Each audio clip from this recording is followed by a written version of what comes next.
څوک داسې وي چې د هغې د کور نه څوک تښتېدلی دی، خفه شوی دی، ورک شوی دی، ژوندی چا اوچت کړی پته یې نشته دی، مور یې خفه ده، بیبي خفه ده، بچي خفه دي، ټول پریشانه دي چې دی به په کوم ځای کې وي.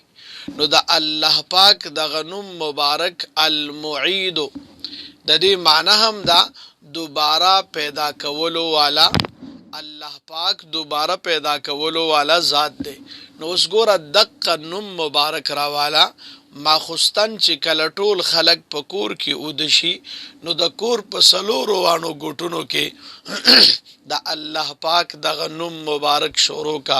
لومبه یو ګوټ کې ورشه الته اویا پیری اوایا، بیا بل ګوټ تراشه الته اویا پیری اوایا، بیا بل ګوټ تراشه الته اویا پیری اوایا.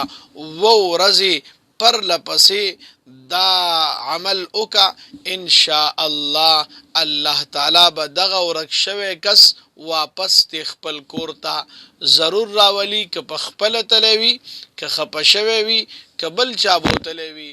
په څه طریقه باندې به الله د خلاصولو بندوبست کوي، د زړه به د کور طرف ته مایله کېږي.